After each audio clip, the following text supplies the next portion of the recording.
Great crowds had followed Jesus throughout the 3 years of his public ministry.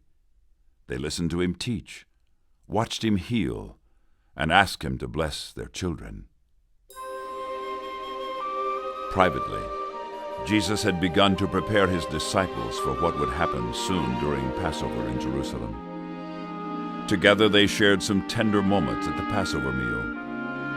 Yet it was difficult for the disciples to understand what the Master truly meant when he broke the bread and said his body would also be broken for them, when he poured the wine and said his blood would be spilled for them. This was not the path to victory they expected their king to take. Later that evening in the Garden of Gethsemane, Jesus was troubled and overwhelmed with sorrow.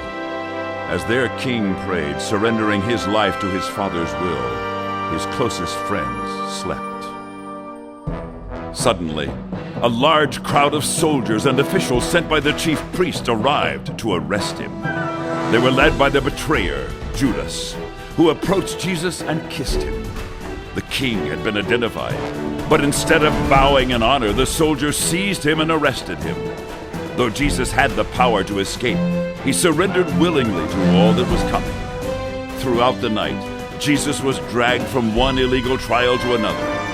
When Pilate, the Roman governor, asked him if he was the king of the Jews, Jesus simply replied, "Yes, it is as you say."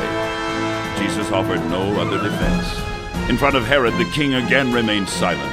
Herod and his soldiers put an elegant robe on him and mocked him, and then sent him back to Pilate. Trying to satisfy the mob that was following Jesus from place to place, Pilate had Jesus beaten. The soldiers twisted together a crown of thorns, and they put a purple robe on him. They pretended to greet him as their king, and then they slapped him and spat on him. Finally, Pilate brought Jesus out to face the crowd. "Behold the man," he said. But the answer from the crowd was, "Crucify! Crucify him! Crucify him!"